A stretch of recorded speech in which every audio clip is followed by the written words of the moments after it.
Case அஸ்ஸலாமு அலைக்கும். நம்ம வீட்டில் கேரட் இருக்குது, நம்ம பசங்க கேரட் சாப்பிட்றோன்னா இந்த ஒரு கீரை வந்து ரெடி பண்ணி பாருங்கள். உங்கள் பசங்க கண்டிப்பாக சாப்பிடுவாங்க. இந்த ஒரு சில பொருள் இருந்தாலே போதும். ஜீனி, முந்திரி பருப்பு, ஏலக்காய், கேரட் தான் ரொம்ப முக்கியம். 3 கேரட்டு துண்டாக குட்டி குட்டியாக கட் பண்ணி வச்சுருக்கேன். ஏன்னா நம்ம குக்கரில் போட்டு வேக வைக்க போகிறதுனால அதை எப்படி வேணால் வெட்டிக்கலாம். தண்ணி ஊற்றி குக்கரில் போட்டு வேக வச்சுக்கோங்க. இந்த கேப்பில் நம்ம பால் காய்ச்சிடலாம். ஃபுல் ஃபேக்ட் மில்க் தான் சேர்க்கணும்னு அவசியம் இல்லை. நம்ம 1/2 லிட்டர் பாலுக்கு 100 ml தண்ணி எடுத்து ஊற்றிக்கிட்டாலே போதும். இந்த 1/2 லிட்டர் பாலுக்கு 100 ml தண்ணி ஊற்றினா போதும். இந்த 100 ml தண்ணி ஊற்றினதுக்கப்புறம் கொஞ்சம் கூட முந்திரியை எடுத்துகிட்டு அதில் அந்த பால் நம்ம தண்ணியெல்லாம் கலந்து வச்சுக்கோங்க. அந்த பாலையும் எடுத்து ஊற்றி அரைச்சி வச்சுக்கணும். நல்லா அரைச்சாலும் பிரச்சனை இல்லை, எல்லாம் குறைன்னு அரைச்சிக்கிட்டாலும் அது உங்கள் விருப்பம், எப்படி வேணால் அரைச்சிக்கலாம். நான் வந்து ஒரு குறைப்பாக அரைச்சிருக்கேன். குக்கர் அதுக்குள்ளே 3 விசில் விட்டுருச்சு.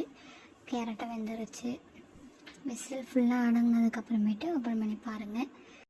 கேரட் நல்லா வெந்திருக்கான்னு பாருங்கள். இந்த அளவுக்கு வெந்தால் போதும். கேரட் இந்த அளவுக்கு வெந்ததுக்கப்புறம் மிக்ஸி ஜாரில் போட்டு அரைச்சி எடுத்துக்க வேண்டியதான். அதுக்குள்ளே நம்ம பால் வச்சுருந்தாலும் அது காஞ்சிருச்சு. நம்ம பால் கொதிச்சதுக்கப்புறமேட்டு இந்த கேரட்டை அரைச்சி வச்சுருக்க கேரட்டை அதில் கலந்து மிக்ஸ் பண்ணி வச்சுக்கிட்டு மேலும் இருக்கிறதுல வந்து நம்ம கேரட் வேக வச்ச தண்ணி இருக்கு இல்லையா, அதை கலந்து குலுக்கிட்டு மிக்ஸி ஜாரை ஒரு அலசிட்டு அதையும் தூக்கி அதிலே போட்டுட்டு அப்புறமேட்டு மறுபடியும் அது அந்த பால் ஒரு கொதி வந்ததுக்கப்புறம் நம்ம எடுத்து வச்சுக்க ஜீனியை போட்டுக்கணும். தேவையான அளவுக்கு ஜீனி போட்டுக்கோங்க.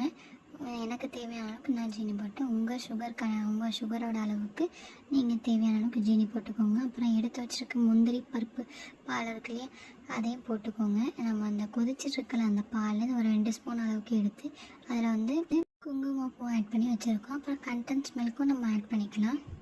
கண்டென்ஸ் மில்க் வந்து ஆப்ஷன் தான், உங்களுக்கு தேவைன்னா ஆட் பண்ணிக்கோங்க, அப்படி இல்லை அப்படின்னா விட்டுடலாம். இந்த கொதிக்க சொல்ல இந்த பக்கத்தில் இருக்க அந்த இதெல்லாத்தையும் எடுத்து விட்டுட்டு அப்புறம் அந்த லாஸ்ட்டாக குங்குமப்பூ கலந்து வச்சுருங்க. அவ்வளோதான், கீரை வந்து ரெடி ஆகிடுச்சு. தாளிப்பு கரண்டியில் 1 ஸ்பூன் நெய் போட்டு பேலன்ஸ் எடுத்து வச்சுருக்க முந்திரியெல்லாம் குட்டி குட்டியாக சாப் பண்ணிவிட்டோம். இல்லை உங்களுக்கு எப்படி போடணுமோ அந்த மாதிரி போட்டுட்டு ஒரு சும்மா ப்ரௌன் கலர் வந்ததுக்கப்புறம் ஆஃப் பண்ணிடுங்க. அதை வந்து சூடாகவும் இல்லை கோல்டாகவும் கொடுத்தீங்கன்னா உங்கள் பசங்க குடிச்சு என்ஜாய் பண்ணுவாங்க. லைக் அண்ட் சப்ஸ்கிரைப் பண்ணிடுங்க. எப்படி இருந்துச்சு என்னென்னு ட்ரை பண்ணிவிட்டு கமெண்ட் பண்ணி சொல்லுங்கள்.